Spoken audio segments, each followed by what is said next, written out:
Do we have to do this?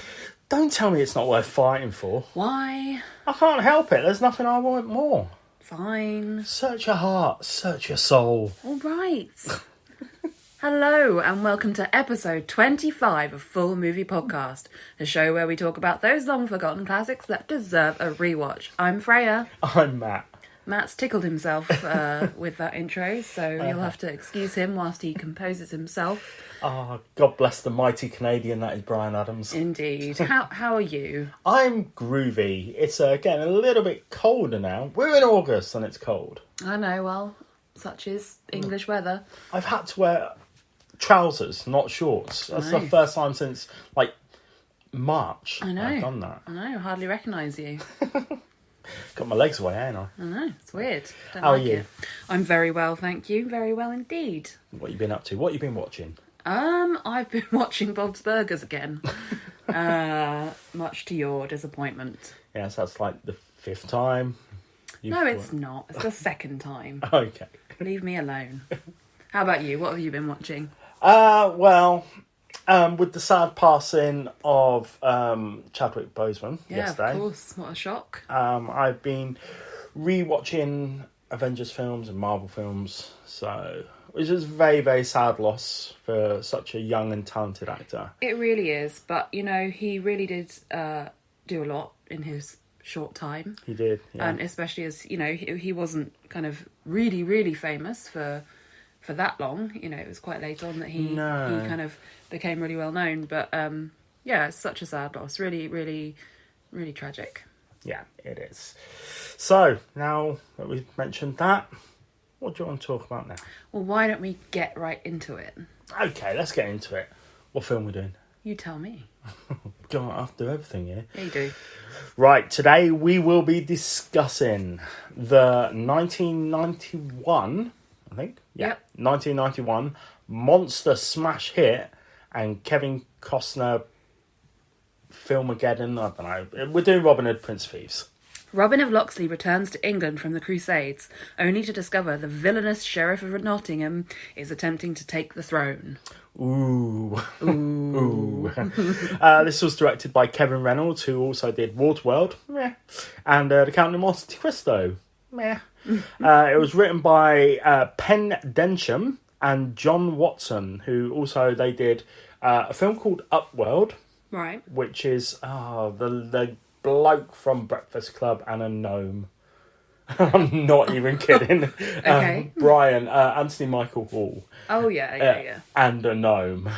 As well as Bill Murray's elephant film, Larger Than Life. Mm-hmm. Yes. Not great, if I'm honest. But, yes. How do you feel about this film, Freya? Oh, I love bits of it. I love things about it. But I also really don't like things about it. Kevin Costner. Sorry, what don't you like about it? I just had a tickle in my throat. Oh, right, okay, fair enough then. No, I really think that Kevin Costner is terrible in this film. Right, okay. I don't dislike Kevin Costner, really. Really? He's got a weird-shaped head, but, that's not his fault. I think it's his hair. Right, okay. Or his hairpiece. His hairpiece, which we will talk about later on. Okay. But yeah, I mean, there are things I really love, and there are some great performances.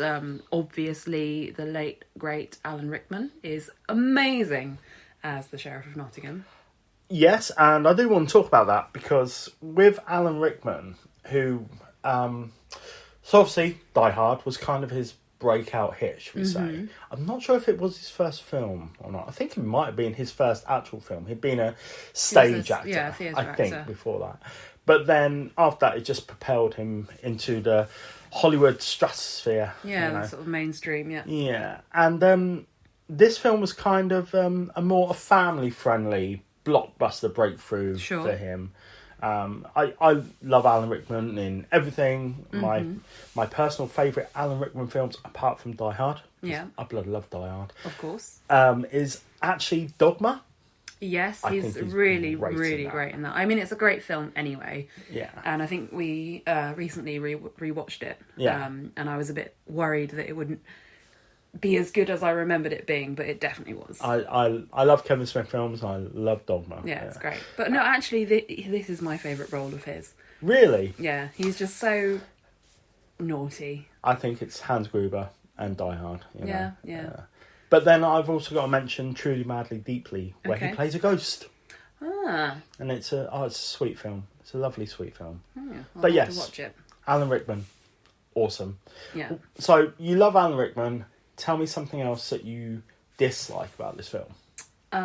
Besides kind of Kevin Costner, it's just a bit silly, isn't it? It is. The plot's a bit stupid, and you know, like the blind guy Duncan is a bit pointless. You hate Kevin Costner's head, and you hate the blind guy. I don't Freya. hate him because he's blind. He's just a bit pointless, you know. Okay. And I feel that, you know, the relationship between Robin and Duncan is a bit, you know, it's meant to be like sweet and meaningful, but it's so forced and stupid. Well, he's kind of supposed to be his Alfred to his Batman. Yeah, but I suppose. Yeah, but Alfred's useful. Yeah. Duncan's just, you know, a little bit angry. He's Don't lost you his say bloody that about eyes. my master. He ain't got any eyes. Point me at the danger. That's a good line, actually. I like that It's line. a good line. But yeah, I just, you know, it could have been great. And unfortunately, and generally I quite like the bad guys in anything more than the good guys. Just because they're more interesting. But genuinely the most interesting thing about this is the baddies. Sure, okay. How about you? What do you think of it in general? I really like this film, but I also really dislike it. Exactly. I'm not going to shit on it or anything like that. Good. Because I do enjoy watching it. But there, as a British person, there are things that I really dislike about this. Let's start off with the geographical locations and how they get to Nottingham. So They take the scenic route. So they land at the White Cliffs of Dover. This is Robin and Aziz. Azim. Azim? Azim. That's what I Azim, said. yeah. Then they go to Hadrian's Wall, which is a good. I think it's about 340 miles away. Sort of by Scotland, isn't it? Kind of, yeah. It's not far off. And bear in mind that on their route to Hadrian's Wall, they have to go past Nottingham. Yeah. I And I mean, you know, they're walking. That must have taken a hell of a long time. Yeah, I mean, it's hanging fruit to have a go at that because it's been mentioned so many times, but All right. God, that bugs me. Yeah, well, it's just silly. I mean, you know, Robin talks about, oh, I know this land like the back of my hand. It's like, really? Do you? You sure? Because we just missed Nottingham. Yeah. You know, it was like 100 miles like south. Yeah. And also Kevin Costner's hair. Now, I remember when this film came out, and my mum bloody loved Kevin Costner. I think a lot of mums did. Yeah, he's definitely got the mum appeal, hasn't he? Yes. But his hairpiece is ridiculous. Yeah. It is so ridiculous. And it's not just because it's a mullet, because Alan Rickman's got a mullet, and That's it looks awesome great. mullet. He looks very gothy. He does. He looks like a Sister of Mercy in this film. With a beard, you know. Yeah, he does, definitely. Temple of love. Shine like thunder. That's enough of that. With a spoon. With a spoon. But yeah, I hate Kevin Costner. I thought you said you weren't going to shit on it. I'm not shitting on film, I'm shitting on Kevin Costner. Stop saying shit. Oh, sorry. Oh my God, I am so bad. It was before. Anyway, I will say Kevin Costner's career has a pattern. Right. So before Robin Hood, Prince of Thieves, he'd done a couple of things like Silverado, a couple of other bits and pieces, Bull Durham, and what else? No Way Out, which is a very good film. Mm-hmm. Very good film, No Way Out. Then after this, he did like JFK, great film, Bodyguard, and Waterworld, and The Postman. So he started doing like smashes. Mm-hmm. Whereas before he wasn't in loads of blockbusters. Yeah. You know, I wouldn't call Silverado a smash hit. Mm-hmm. So after that, after The Postman, he started doing westerns. Yeah. Like Wyatt Earp and something else. I can't remember what it is. No, can't remember. I think Open Ranch, I think it is. I think. No, I can't. Sure. Something like that. I don't know. You could say anything. And then he did Flibbly Flobbly. Yes, that got him of his course. first Oscar nomination, actually.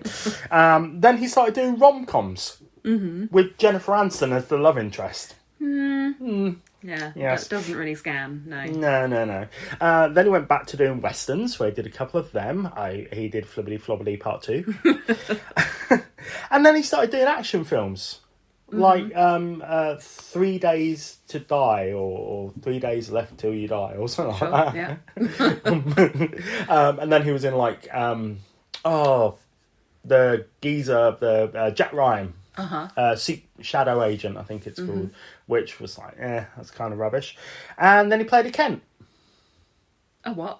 Kent. Oh, right. Yeah, Jonathan Kent. Okay. Superman's dad. Don't mishear that. I'm so sorry, what? But yes, he was Kent. He was a Kent. I will say that I don't like Kevin Costner particularly. I'm still yet to see him in Yellowstone, which is supposed to be a Sopranos version of the Wild West. But I just don't like Kevin Costner that much. I don't know. There's just something about him that I don't like. He's really good in Man of Steel and the other DC ones that he was in. But I just don't really like him as an actor. But okay. Tin Cup's good, and JFK is amazing, but I just don't like him. Fair enough. So Now, specifically in this film, right, yeah. he didn't even try and do the accent. Now No. this was going to be a fact, but Okay. I'll spoil it for you now. So yes, his accent, as well as Christian Slater's accent, as well as Mary Elizabeth Mastrantonio. That I'm never going to Marion. Yeah, Marion. I'm just going to call her Marion from now. She does a really good English accent. Oh, is she not English? No. Oh, I didn't know. No, she's American. Oh. Christian Slater has moments where he does a really good English He accent. tries. And then just doesn't. Yeah. You know. But so here's the thing with Kevin Costner and the accent. He had a vocal coach come in and give him all the training. He spent 2 months doing it. Came on set, started doing the accent. Kevin Reynolds, the director, went, "No, I don't like it. Speak normally." Oh, okay. So, he tried, but the director just went, That's "Nah." fair enough. You know, I mean, I suppose it's better to just have his own accent than a really terrible English accent. Yes, and spoilers ahead, because it kind of alludes to who his brother is. Who's his brother in the film? It was Will Scarlet. It was. Christian Slater. Who also spoke a bit American-like. Yeah, because they're both from, New York. They're not, but... I know. But yeah, it was very... the accent's terrible. But then again, you can't really have a go at Kevin Costner about the accent. Well, if you tried, then fair enough. You can have a go at him about the way he looks. And his head, apparently. But, yeah. Do you know what makes his head look weird in this? He's always wearing a scarf, and he hasn't got a particularly long neck. So it just looks a bit like he's got no neck. You're saying that Kevin Costner just can't accessorise? Absolutely. The length of his hair and the scarves just do him no favours. Okay. I'm done now. I'll stop talking about it. Okay, let's try not to talk about Kevin Costner anymore. Okay. Christian Slater. Yes. Do you like him? I do like him. Yeah. Cute little face. Oh, I like his hair. He's got good hair. Wonderful hair. It is. It's very good. Especially when he's hanging upside down. That's like quite long. Yeah. So well done him for having hair. But yeah, I think he's good in this, accent aside. I do like him as Will Scarlet. He puts on a good performance. He does seem to, be quite conflicted. And I like the reveal that he's, his brother. I think he's a little bit underused in this film, Oh, yeah, actually. definitely, yeah. He doesn't... You barely see him fight at all. Yeah. And it's a bit of a shame. Well, him and Guy of Gisborne is, he's just... Michael Wincott. He's so great. He's such an evil, evil guy in this. And He was another person who didn't do a very good English accent. No, but I mean... He's American, and he didn't do a good English accent. But it was very kind of you know, rough. And I didn't mind it. I think it was, you know, creepy enough. Yeah. I mean, I like him. I like Michael Wincott. He's been in quite a few decent films.